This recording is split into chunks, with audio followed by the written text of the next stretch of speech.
Hello नमस्कार। आज salute India में हमारे साथ बने हुए हैं रवि कुमार गांधी, जो कि बादल से है और ये बादल के गांधी समाज के अध्यक्ष भी है और अपने जमीन बचाओ समिति के एक कार्यकर्ता भी है, जो कि पिछले एक वर्ष से इस आंदोलन में भाग लिए हैं और लगातार जमीन बचाने के लिए अपने आप को इस झोंक में झोंके हुए हैं। आज हमारे बीच बने हुए हैं रवि कुमार जी। आज इनसे हम बातचीत करेंगे कि बड़कागांव करमपुरा पूर्वी क्षेत्र को विनाश से कैसे बचाया जा सके। तो वेलकम है रवि जी। अपना सबसे पहले तो सैल्यूट इंडिया को मेरा सैल्यूट रहेगा। और पवन जी, आपसे बहुत बहुत धन्यवाद है कि आपने मुझे बुलाया इसके लिए, और आपके जितने भी दर्शक हैं सभी को मेरा जोहार नमस्कार। चलिए, इस बातचीत की कड़ी में हम आगे बातचीत करेंगे कि रवि कुमार जी पिछले एक वर्ष से जमीन बचाओ संघर्ष समिति में रह करके अपने करमपुरा क्षेत्र के पूर्वी भाग में जो विगत 3-4 वर्षों से अंधाधुंध कंपनियों का अतिक्रमण चलाया जा रहा है, उनसे हम लोग बचने का प्रयास करेंगे और उनसे बचने के लिए हम लोगों का क्या रणनीति है और किस तरह से हम लोग बच पाएंगे, इस बारे में हमें रवि जी बताएंगे आगे। जी, ऐसा है पवन जी कि जिस क्षेत्र में हम रहते हैं अभी बड़कागांव प्रखंड में, या वो बोलिए कि दामोदर का जो उत्तरी भाग है, उसे हम लोग करमपुरा क्षेत्र बोलते हैं, जो टंडवा लातेहार से होते हुए आपका पूरा रामगढ़ तक चल जाता है। उसमें कई सारी कंपनियां भी लगातार काम कर रही हैं और उन लोग का, वहां के लोगों का, विस्थापित लोगों का हम लोग ने दशा देखा है। जो हमारे पश्चिम में बहुत माने दयनीय स्थिति है। किसी को अभी तक न सरकार कह पाएगा या न जिला प्रशासन कह पाएगा कि अभी जो विस्थापित हुए वो कहाँ है। इस चीज का हमने भी डाटा देखा है, जो कि हमारे बड़कागांव पश्चिमी की ओर के कुछ दोस्त ऐसे हैं जो कहाँ पे जमीन लेके शिफ्ट हुए हैं, कहाँ पे घर बनाए हैं, ना ही उनका कोई पता मिल पाया अभी तक, नहीं कोई ठिकाना है। ये हम लोगों के लिए बहुत दुर्भाग्य की बात है।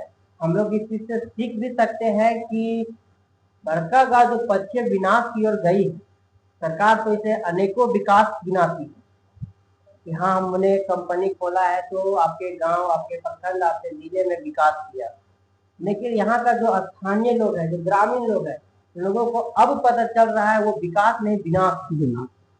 इससे आपका क्या राय है? तो इसीलिए जब हम लोग उन लोग को दशा देखे, दशा क्या दुर्दशा देखे, दुर्दशा देखे, तो बड़कागांव पूर्वी क्षेत्र में 4 कंपनियों का कोल ब्लॉक का आवंटन हुआ, जिसमें बादम कोल ब्लॉक के लिए एनटीपीसी, गोंदपुरा कोल ब्लॉक के लिए अडानी, मोइत्रा कोल ब्लॉक के लिए जेएसडब्ल्यू और बाबूपुरा कोल ब्लॉक के लिए रुंगटा, जो हाल ही में 2024 में इसका आवंटन हुआ रुंगटा का। जबकि इसका विरोध पिछले कई जबकि गोंदलपुरा में अडानी, एनटीपीसी, जेएसडब्ल्यू का विरोध 2023 से लगातार सतत धारणा चल रहा है और आज 1152 दिन हुआ आज।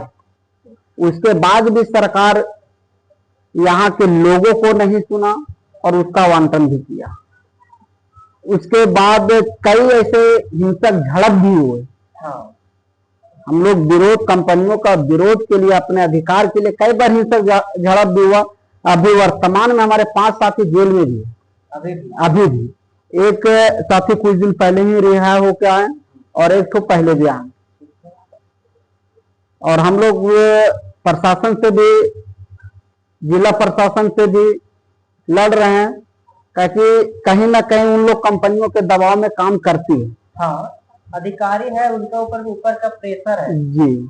अब मुख्यमंत्री भी इसमें है कि कुछ ना कहीं कांटेक्ट होगा, मुख्यमंत्री का प्रेशर आएगा जिला अधिकारी पास कि आप वहाँ पे काम क्यों नहीं करवा रहे हैं, तो हो सके वो ऊपर के दबाव प्रेशर में आके अपना कदम बढ़ाते हैं और उससे हम लोग ग्रामीण जनता दबे जा रहे हैं। वो होता है। अभी आपने बात किया एनटीपीसी बादल कोल ब्लॉक जी, क्या ये बादाम कोल ब्लॉक एनटीपीसी को देना चाहिए?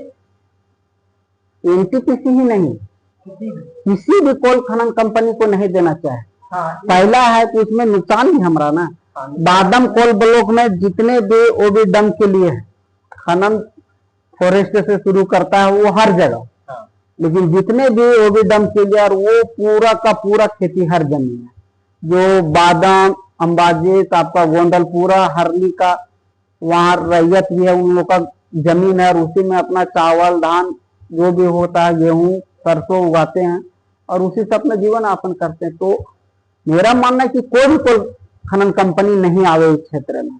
तो ठीक है। और एक चीज हमें कुछ ग्रामीणों से सुनने में भी आया था बीच बीच में, आज से लगभग 1 साल पहले का ये न्यूज है कि ना ही तो हम प्राइवेट कंपनी को अपना जमीन नहीं देंगे, तो कोई बीसीसीएल सीसीएल सरकारी कंपनी आएगी तो हम उन्हें जमीन आवंटित करेंगे। तो क्या इसमें कितना अभी तक लोगों का इससे क्या विचार आया है? देखिए इसमें 1% भी सच्चाई नहीं। अच्छा, चाहे वो सीसीएल हो, बीसीसीएल हो या कोई भी प्राइवेट कंपनी हो, एनटीपीसी भी एक सरकारी कंपनी है, आपको जानकारी हो? गैर सरकारी है, आधा आधा है, लेकिन उसको हम मान सकते हैं कि सरकार प्राइवेट है, सेमी गवर्नमेंट है, 50-50 मान सकते हैं। जहां भी खनन हुआ है वो बर्बाद ही हुआ, उस क्षेत्र के लोग, वहां के लोग, उस जगह या वहां का जंगल वो पूरा पूरा बर्बाद हुआ। तो इसमें सच्चाई नहीं है 1% भी कि लोगों ने ये कहा होगा कि सीसीएल आएगा तो हम लोग देने के लिए तैयार है। हम लोग खनन के लिए किसी भी कीमत पे तैयार नहीं है, ना हम अपना जमीन कोई भी खनन कंपनी को देना चाहते हैं। हो सकता है कि कुछ वैसे जो कंपनी के काम करता हो कार्यकर्ता होंगे जो अपने आप में ग्रामीणों के मन बहलाने के लिए बहकाने के लिए ऐसा कोई बात फैलाए होंगे। हो सकता है, इसमें सच्चाई नहीं। कि हर ग्रामीण के देखते हैं कहीं ना कहीं 1-2 ऐसे भी लोग रहते हैं जो कंपनी के साझेदार रहते हैं। हर गांव में है 2-4 व्यक्ति 10 व्यक्ति हर गांव में रहते हैं। अब उनसे भी हम लोग को लड़ना है, सरकार से भी लड़ना है, बिल्कुल, और हमारे कंपनी के जितने भी आते हैं उन लोग से भी लड़ना है। अभी हम लोगों ने पिछले लगभग 3-4 वर्षों से देखा है कि पीछे वो बड़का गांव पश्चिम की ओर इतना विनाश हुआ है कि बड़का गांव पूर्वी के क्षेत्र करमपुरा पूर्वी के क्षेत्र का रूह कांप गया उसका विनाश देखकर। आए दिन सड़क हादसा। आज हमारे बड़का गांव में ऐसा दुर्भाग्य हो गया है, ऐसा दुर्भाग्य कि एनटीपीसी के लिए बिजली 24 घंटा है, बेल्ट तो चल ही रहा है 24 घंटा, सर्रा कोयला ढुलाई, और हम लोग के लिए बिजली 6 से 8 घंटा भी नहीं है।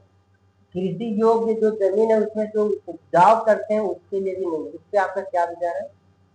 देखिए इसीलिए बड़कागांव पूर्वी क्षेत्र के लोग आंदोलन कर रहे हैं। हम लोग का आंख अगर खुला तो बड़कागांव पश्चिमी का देखते, हमारे बगल में उरी मारी भी है, आपका चरही में भी है, आपका टंडवा में भी है, लेकिन जो हम लोग ने देखा बड़कागांव पश्चिमी क्षेत्र में उसी को देख के हम लोग का आंख खुला और हम लोग विरोध है। ये तो सच्चाई बात है कि वहां तो आपका 24 घंटा बिजली मिलेगा। बिल्कुल है, आपका कंपनी में 24 घंटा सर्रा बिजली है। आपका अभी यहाँ डीजल देखिएगा, बड़कागांव में डीजल नहीं मिल रहा। आप जाइएगा अगर अपना खेती में आपका हल चलाने के लिए अगर ट्रैक्टर हो या छोटा गाड़ी हो तेल लाने, तो आपको बोलेगा 1000 से ज्यादा नहीं देगा कंपनी में। लेकिन कंपनी में एकदम लगातार लीटर के लीटर जाएगा, आपका गाड़ी हाईवा निकल रहा है।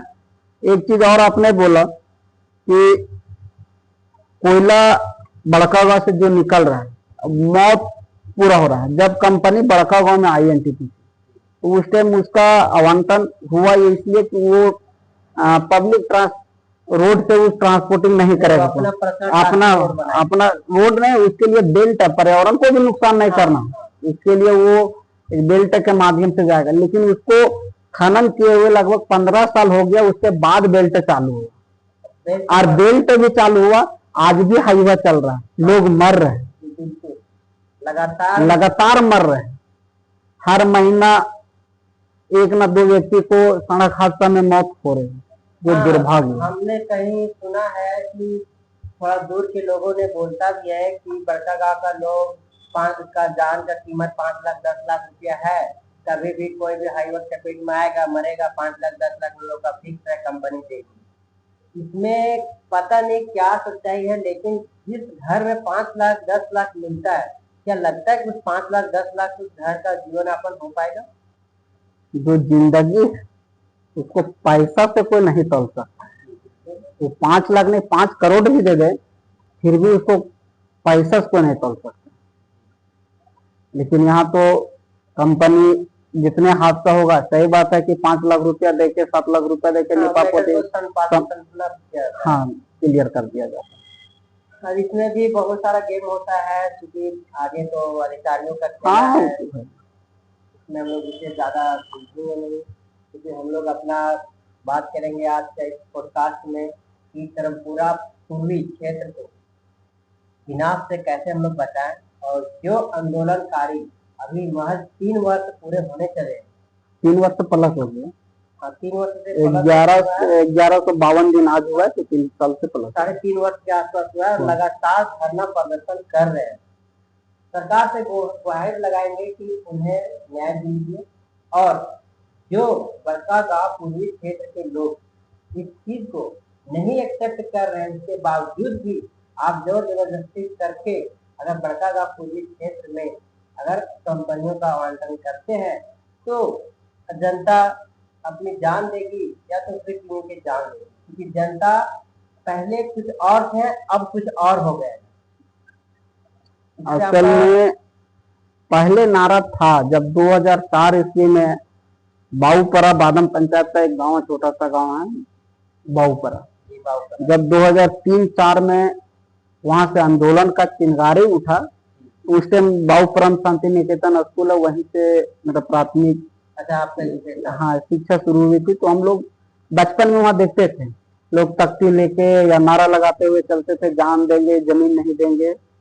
लेकिन अब जस्ट उल्टा हो गया, अब का नारा है जान लेंगे जमीन नहीं लेंगे, और जो आगे उसको गाड़ भी देंगे वही जमीन। एक नया पॉइंट करने वाली बात है, अब का नारा है कि जमीन नहीं देंगे और जान ले लेंगे, जो आएगा उसका जान ले लेंगे। इसमें हो सकता है हिंसक का थोड़ा सा दिखे बात, लेकिन लोग यहाँ बहुत परेशान है, बहुत परेशान है। आपको हम चैनल के माध्यम से बताना चाहेंगे कि बड़कागांव पूर्वी क्षेत्र हो या पश्चिमी क्षेत्र हो, आज से लगभग 20 साल पहले बहुत अच्छा उपजाऊ जमीन है, आज भी पहले भी थी। और यहाँ पे 3 फसलीय खेती के लिए अभी भी बड़कागांव पूर्वी क्षेत्र नंबर 1 में आती है। यहाँ पे 3-4 फसल हो जाते हैं एक खेत में साल भर में। इसमें अभी आप देखिए हमने जो शब्द कहा वो संविधान से हट के है, हम लोग संविधान को मानने वाले, लेकिन नहीं करेंगे। लेकिन हम लोग पश्चिम में जो दुर्दशा देखें, आखिर कहीं ना कहीं कंपनी अगर हम नहीं करते, कंपनी हमको मार ही रही है। आज ने कल किसी न किसी कारण या जैसे भी हो, लोग तो पश्चिमी क्षेत्र के लोग तड़प तड़प के मर रहे हैं, मर गए, जिंदा है, इनका क्या है वो पता नहीं। आज हमारे सरकार अभी बोलते हैं कि हम लोग का खतियान लागू हो। अरे भाई, हमारा अपना जो हमारा खतियान जब बचेगा तब न खतियान लागू। हमारा जो पूर्वजों का जमीन है वही हम लोग का अपना नहीं रहा, तो हम लोग कहाँ जाएंगे? हजारी, बोकारो, रांची, कहाँ जाकर खतियान बनाएंगे अपना? एक तो कंपनी पहले विकास के नाम पर तो हम धोखा दिया, लोगों को बोला कि रोजगार देंगे, लेकिन रोजगार क्या है तो आप तो देख रहे नहीं है, किसी को रोजगार नहीं है, किसी एक पैसा नहीं। एनटीपीसी जैसा कंपनी ने डायरेक्ट रोजगार, आप जाइएगा रैयत, अगर जो पश्चिमी क्षेत्र के रैयत हमारे भी कई परिचित है, उधर कुछ स्टाफ वहां इनकार कर दिया जाता है कि एनटीपीसी में रोजगार का कोई अवसर नहीं है। रोजगार एनटीपीसी में जहाँ तक हमको देखने को मिला है, लोकल को रोजगार वही मिला है जहाँ पेमेंट उसका 10 से 20 के बीच में रहा। वो एमडीओ कंपनी उसका जो खनन करती है उसमें देता है, और उसके अलावा उसमें भी कॉन्ट्रैक्ट बेसिस पर मिलता है। आज तक जितने लोग वहाँ काम कर रहे हैं किसी को ऑफर लेटर तक नहीं मिला। हाँ, कोई श्योर नहीं है कि हमको यहाँ 30 साल या 25 साल हमको नौकरी करना ही होगा, जब मन करेगा तब हटा देगा। हाँ, ये होता है। तो हम लोग उससे सीख रहे हैं, पूर्वी क्षेत्र के लोग इस चीज को हम लोग सीखें, वहां से देखें, समझें कि कहीं ना कहीं विकास के नाम पर जो ढकोसला करती है कंपनी और सरकार मिल के, दोनों को, पब्लिक को धोखा देती। शिक्षा देंगे, आपका स्वास्थ्य के लिए हॉस्पिटल बनाएंगे, सड़कें बनाएंगे, खेल मैदान बनाएंगे, लेकिन आज बड़कागांव जो पश्चिमी क्षेत्र है उधर तो हमको लगता है कि 2013-14 से खनन शुरू हो चुका था, आज लगभग 14 साल के आसपास हो ही गया। 14 साल में ना एक ढंग से स्कूल बना पाया, ना एक ग्राउंड बना पाया, ना एगो हॉस्पिटल बढ़िया से बड़ा यहाँ बना पाया। तो फिर भैया आप वही कंपनी एनटीपीसी बादन में आके इस चीज को कैसे कह दे रही है कि हम यहाँ से विकास करेंगे। तो हम लोग उस चीज को समझ गए, और विरोध का हम लोग का मेन मकसद यही है कि हम लोग भैया अपनी अस्तित्व बचाएंगे। हम लोग आपके झांसे में अब नहीं आने वाले हैं, हम लोग का लड़ाई अपना है, हम लोग लड़ेंगे आपके साथ, जब तक है ताकत लड़ेंगे। चलिए ठीक है, थोड़ा सा हम रवि जी से थोड़ा सा बातचीत करेंगे कि आपका एजुकेशन कहाँ तक है। देखिए 2012 में मेरा मैट्रिक हुआ, 2012 में, हाँ, हरली हाई स्कूल से ही मेरा मैट्रिक हुआ। उसके बाद 12th है आर्ट्स में ही किए मार्कम कॉलेज से, और हाँ हजारीबाग से, और वहीं से मेरा बीए भी हुआ ज्योग्राफी ऑनर से। इसीलिए थोड़ा सा पर्यावरण में लेके हम लोग इस चीज को हम लोग समझे। एक ऐसा सब्जेक्ट है उसमें मिक्स उसको बोला जाता है, सब चीज थोड़ा थोड़ा थोड़ा थोड़ा सब चीज का ज्ञान हम लोग को मिलता है वहां से। और एमए आईसेट यूनिवर्सिटी से हजारीबाग से जो एजुकेशन पढ़ाई छोड़ के फिर गाँव में आए, और गाँव आए तो ऐसा नहीं कि हम लोग बैठ के हैं से अपना जो भी रोजी रोजगार कर रहे हैं, और अपने अस्तित्व के बचाव के लिए लड़ भी रहे हैं और लड़ते भी रहे हैं। ठीक है, आपका क्वालिफिकेशन बहुत अच्छा खासा है कि आपने एमए किया हुआ है। आप एक दो पल वैसे बता सकते हैं जो कि आपके शिक्षा के दौरान कुछ वैसे यादगार पल जो आप काफी डिफिकल्ट रहा हो। हाँ, जब तक देखिए मेरा एक चीज है कि जिस चीज में हम काम करेंगे 100% देंगे। मैंने ये मेरा शुरू से ही बचपन से कि अगर हम जब वहां अगर पढ़ रहे थे हजारीबाग में रह के पढ़ाई कर रहे थे तो ज्यादा इधर उधर भटकाव नहीं था, सिर्फ मेरा फोकस वहीं था। हाँ आया, रिजल्ट भी आया, नहीं आया तो बात नहीं, रिजल्ट भी आया और अच्छा खासा भी आया।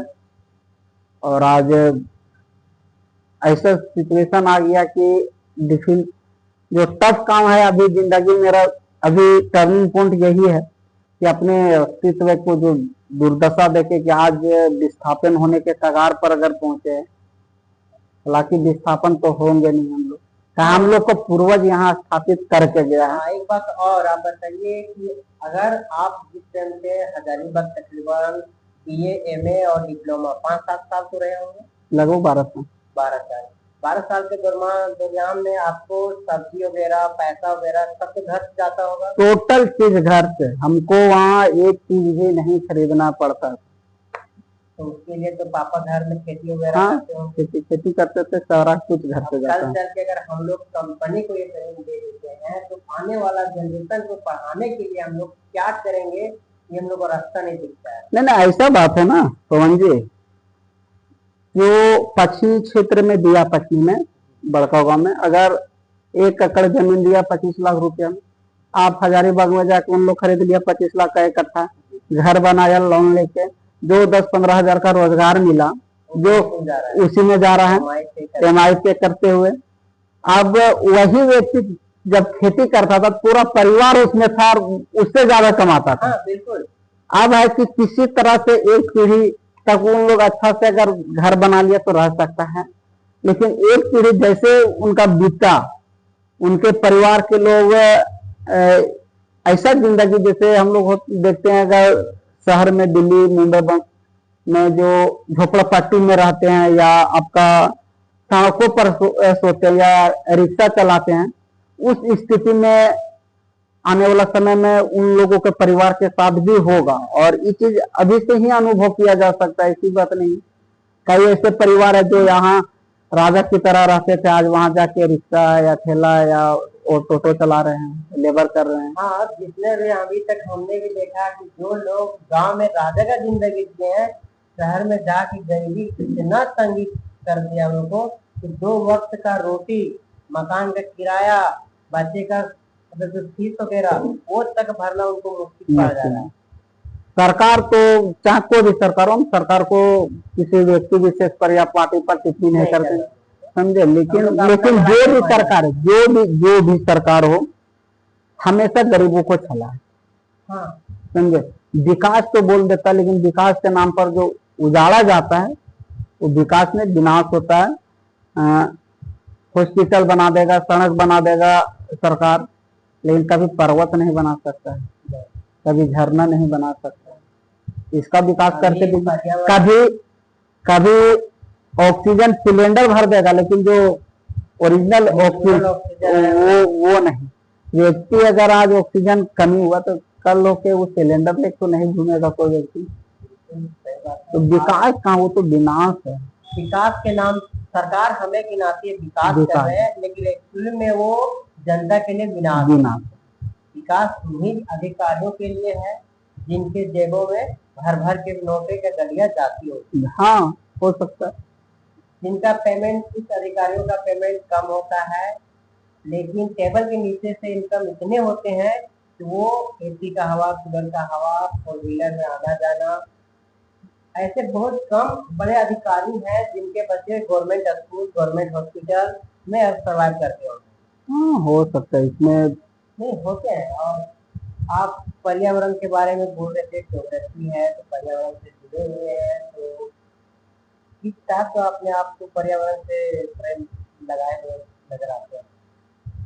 पर्यावरण के प्रति आपका क्या लगा है? सारा कुछ तो जिंदगी अगर मेरा है, आज जिंदा है तो पर्यावरण कहीं दे। वो तो है।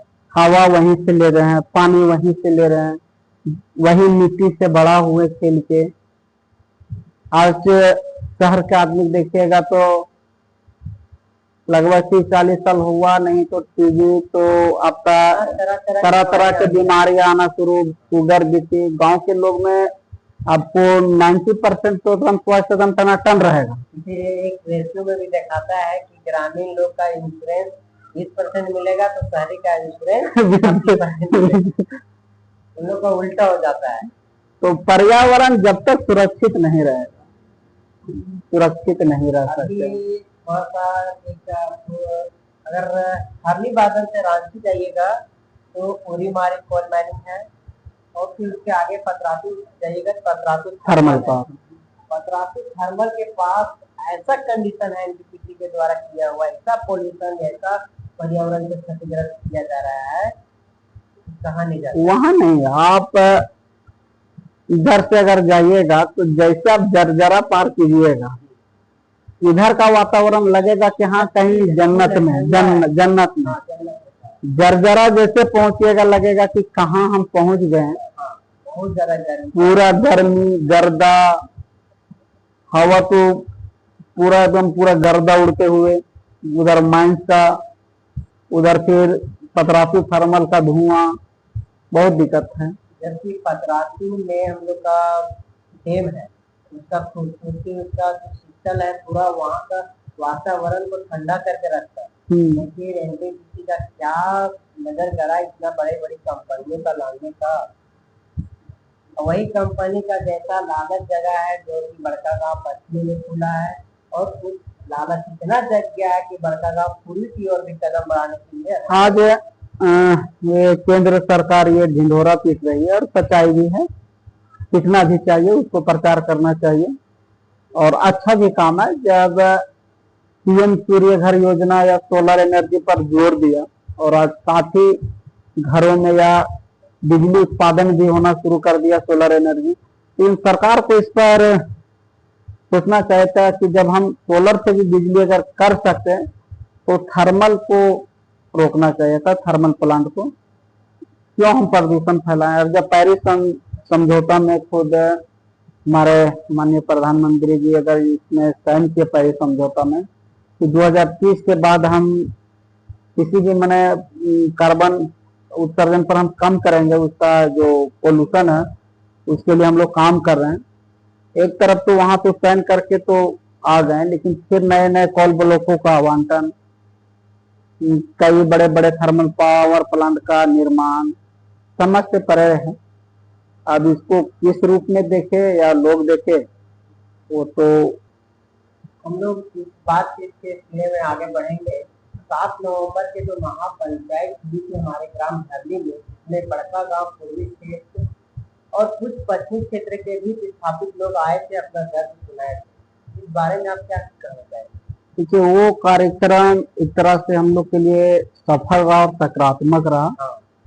और प्रयास हम लोग करेंगे कि आगे भी ऐसा कार्यक्रम हो ताकि लोग जागरूक हो और समझे इस चीज को। लोग जब दूसरे जगह से भी आके अपनी व्यथा को अगर व्यक्त करते हैं और हम लोग के सामने सुनाते हैं, तो उससे हम लोग को सीखने का भी सीखना चाहिए और सीख भी रहे हैं।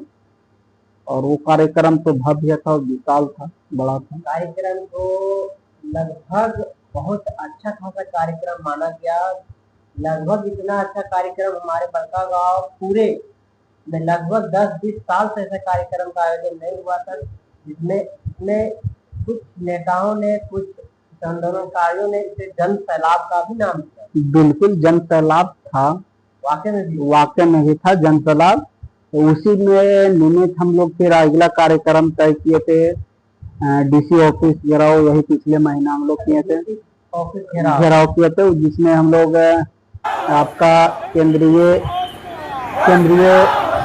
पर्यावरण मंत्रालय, आपका खनन मंत्रालय और कृषि मंत्रालय के नाम पर डीसी को आवेदन दिए और अपने बात जो रखना था उस आवेदन में ज्ञापन दिया। हम लोग तो उसमें ये भी तय किया कि अगर सरकार चाहती है कि अगर हम यहाँ खनन जबरन करें, तो हमने उसमें एक पॉइंट डाला है हम लोगों ने मिलके कि आप एगो जनमत संग्रह करवा लीजिए, मत पत्र के माध्यम से आप वोटिंग करवा लीजिए। अगर आपका जो नियमता कहता है कि 80% अगर आपका वोट आए होना चाहिए, हम लोग उसमें लिख दें कि आपका 80 नहीं 51% आपका आ जाएगा, हम लोग स्वतः आंदोलन छोड़ देंगे। हम लोग उसमें सभा ने ये मिलकर ये पॉइंट ऐड किया। हाँ, हम लोग ऐड किए कि आपका 51% आ गया अगर वोटिंग, तो हम लोग आंदोलन छोड़ देंगे। आप ये करा दीजिए। ग्रामीण एकता है, ग्रामीण में एकजुट है, ग्रामीण देना नहीं चाहते, तो हम लोग को अपना आप में पूर्ण विश्वास है कि उनका वोट 5% भी नहीं जाएगा। 2-4% जाएगा तो कंपनी के 2-4% भी नहीं, 0 अगर 1% बोले। हाँ, तो अब यहाँ देखिए बाबा में 30,000 के आसपास जनसंख्या है। अब उसमें अगर 13 आदमी चल जाते हैं तो कितना परसेंट होगा? 1% भी नहीं होगा। वही हाल है, तो जाएगा ही नहीं। आगे हम लोग का भी एक कार्यक्रम है, हो सकता है कि जब हम लोग खेती बाड़ी से फ्री हो गए तो हम लोग रांची के लिए भी कुछ करेंगे, पैदल मार्च के लिए। क्योंकि हम लोग को सरकार को भी दिखाना है कि भैया हम लोग विरोध कर रहे हैं, हमारा जो धरना चल रहा है वो तो सतत है, चलता रहेगा। लेकिन हम लोग अब यहाँ से उठ के रांची दिल्ली का भी प्लान है और सरकार तक यह आवाज जाना चाहिए। और भी दर्द उन लोग समझे कि कोई बड़का हुआ पूर्वी क्षेत्र में बादम गोंदलपुरा हरली के लोग थे, गोंदलपुरा के लोग थे जो लगातार 4-5 साल से अगर धारणा दे रहे हैं, तो कुछ उनकी मांग को सुना जाए। और हम लोग तो सरकार से यही मांग करते हैं कि जितना जल्द हो कोल खनन कंपनियों का आवंटन रद्द किया जाए। हाँ, ये भी अच्छी बात है, लेकिन अगर रद्द करती है सरकार तो कहीं न कहीं सरकार को भी डर है, प्रेशर है, दबाव है कि हम जो चुनावी पैकेज आते हैं सरकार से, चाहे राज्य हो, जिला हो, प्रखंड हो, जितने भी हमारे अधिकारी हैं, जितने भी हमारे जन सेवक हैं, कहीं न कहीं कंपनियों के द्वारा उन्हें पैकेज मिलता है। ये हम नहीं, हमारे सोशल मीडिया में ही कहीं वायरल हुई है बातें कि सभी को पैकेज मिलता है। पैकेज के माध्यम से चुनाव लड़ते हैं, चुनाव जीतते हैं। चुनाव जीतेंगे, अगर कोई कंपनी किसी को पैकेज दी है तो कहीं ना कहीं उम्मीद करती है कि आप हमारे बीच में काम करें। देखिए, भारत का जो चुनाव प्रणाली है वाकई में अभी बहुत खर्चीला हो गया। हाँ, कर दिया लोगों ने। तो अगर विभिन्न पार्टियां जो भी है राजनीतिक पार्टियां, वो अगर अपना इच्छा से अगर ताकत लगा दे कि जो पहले जो कम खर्च में अगर चुनाव लड़ा जाता था, अगर वैसा हो तो भैया फिर पैकेज का जरूरत ही नहीं पड़ेगा। हाँ, ये भी हो सकता खर्च है। किसके लिए आप कर रहे हैं? पब्लिक के लिए। हाँ, आप प्रचार कीजिए, लोगों तक पहुंचाइए, लेकिन जो अन्यथा खर्च होता है उसको बंद कर दीजिए, क्या जरूरत है? अभी हाल में फिलहाल में दिखाया, आप लोगों ने भी न्यूज में सुना होगा कि तमिलनाडु के सीएम एक फिल्म स्टार बने, थलापति थलापति भी थे। पता नहीं अब उन्होंने पैसा खर्चा किया या फिर लोगों के दिलों में राज किया। एक बार में बिना चुनावी मैदान के, बिना बैकग्राउंड के उन्होंने सीएम पद तक पहुंचाया। क्या ऐसा जन नायक हमारे बड़कागांव, हजारीबाग, झारखंड में होना चाहिए? बिल्कुल, बिल्कुल होना चाहिए। लोगों के दिलों में राज करे, बिल्कुल होना चाहिए। ये भी हो सकता है कि चुनावी जो खर्च है वो कम हो जाएगा।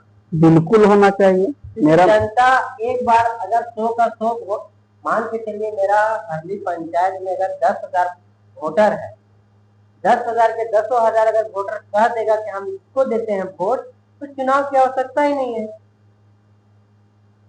अगर चुनाव की आवश्यकता भी होगी तो थोड़ा बहुत उतना खर्च करने का है नहीं। चुनाव तो होगा ही, जो भारत का जो चुनाव प्रणाली है, संविधान है, वो तो चुनाव होगा ही, लेकिन उसका जो खर्चीला उसको कम किया जा सकता है। और जिस दिन झारखंड के युवा या माताएं, महिलाएं अगर जिस दिन ठान ले, आप तमिलनाडु का उदाहरण दिए कि अगर वैसा राज करना हो, तो जिस दिन यहाँ के युवा और महिलाएं ठान ले, उस दिन 100% है कि वैसा व्यक्ति आएगा और झारखंड में राज करेगा। झारखंड ही नहीं, लोगों को दिल में भी राज करेगा। और ये 30 तारीख से सुने हैं कि कुछ लोगों पे केस हुआ था, वो फर्जी केस, तो क्या था वो? 20 जनवरी की बात कर रहे हैं। 20 तारीख को केस हुआ था कुछ लोगों पे। 20 जनवरी में था कि आपका झारखंड पर्यावरण प्रदूषण बोर्ड की तरफ से बड़कागांव हाई स्कूल ग्राउंड में एक जन सुनवाई रखा गया था। तो हम लोग को 1 महीना पूर्व इसकी सूचना आई पेपर के माध्यम से। उसमें एक शब्द लिखा हुआ था कि अगर आपत्ति हो तो 15 दिन पूर्व आपत्ति दर्ज करा सकते हैं। हम लोग ने कराया भी आपत्ति दर्ज। रांची में भी जाके पर्यावरण प्रदूषण बोर्ड में लिखित आवेदन दिया कि इस कार्यक्रम को रोका जाए, लेकिन प्रशासन ने उसको नहीं माना और कार्यक्रम किया। कार्यक्रम में स्पष्ट था कि खुले मैदान में करना था, लेकिन पता नहीं पर्यावरण प्रदूषण बोर्ड के पास इतना पैसा आया कहां से, वो तो हमें नहीं पता है। हम लोग बाद में RTI करके निकाले हैं, उसका जवाब भी आया। लेकिन ऐसा किया था जैसे हम लोग के लिए पूरा पैक होता है ना, एकदम पूरा बड़ा सा पंडाल, मैंने जो पंडाल के अंदर चल गया उसको बाहर के लोग, मैंने एक परिंदा भी अंदर नहीं जा सकता था। सिर्फ एक रास्ता हम लोग के लिए 6 बैरिकेडिंग रोकने के लिए लगाया था। आपका बिशुनगढ़, हजारीबाग, देश, कदमा, पबरा, इधर से एकदम फर्जी रैयत को बुलाया गया था और रात में ही बुला के होल्ड किया गया था। उनके खाने पीने रहने की व्यवस्था पूरा किया गया था।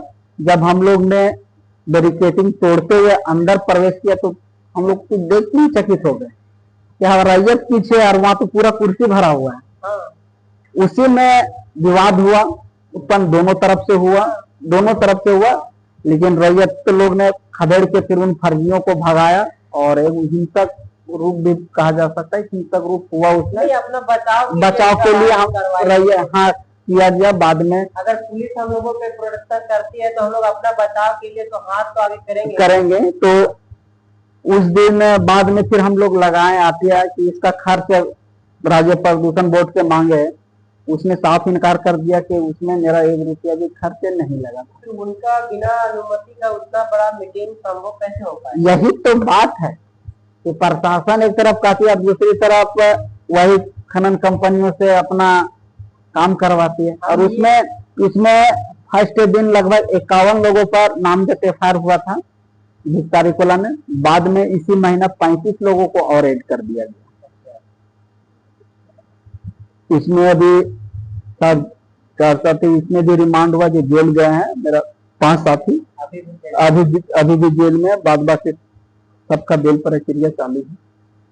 हम लोगों ने देखा भी था उस टाइम पे सोशल मीडिया पे बहुत सारा चल रहा था, मारपीट वगैरह। तो ग्रामीण रैयत है, उनके जगह पे कोई बाहरी लोग आके ग्राम सभा को सफल बनाने की योजना रखी गई थी कंपनियों के द्वारा, जिसे ग्रामीणों ने मिलकर इसे रद्द किया, जिसमें बड़का गांव के पूर्वी क्षेत्र के लोग, खास करके बादल गोंदलपुरा हरली के लोगों ने बढ़ चढ़कर इसका हिस्सा लिया।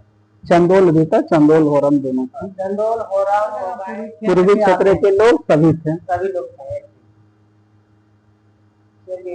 इसमें भी लगभग अगर आंकड़ा देखा जाए तो वैसा पंडाल बनाया गया था जैसा कि सीएम आए, राष्ट्रपति आता है, उतना अच्छा पंडाल। आज तक बड़का में ऐसा पंडाल बना ही नहीं। और जबकि हमारे बड़का गांव में धरती में सीएम हेमंत सोरेन हरली के बधार में आए, धान के खेती में आए हैं, उनका पंडाल इतना खूबसूरत और इतना महंगा नहीं था, इतना अच्छा पंडाल उनके लिए नहीं था।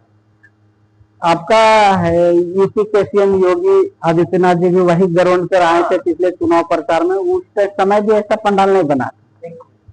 ग्राम सभा के लिए इतना महंगा, इतना खर्चीला पंडाल कहाँ से आया होगा। चलिए, विशेष हम लोग को उस पंडाल पे जिक्र नहीं करना है। हम लोग को अपना पूर्वी क्षेत्र को बचाने के लिए क्या रणनीति करना है, और इसमें हम थोड़ा सा आपसे जानने का प्रयास करेंगे रविंद्र जी कि इस क्रांति में, इस जमीन के लड़ाई में युवा को आगे बढ़ करके आने के लिए आप कैसे उत्साहित करेंगे। देखिए, सबसे बड़ी बात है कि लोग डरते हैं। हाँ, ये बात तो है। लड़ाई में अपने अस्तित्व के बचाने के लिए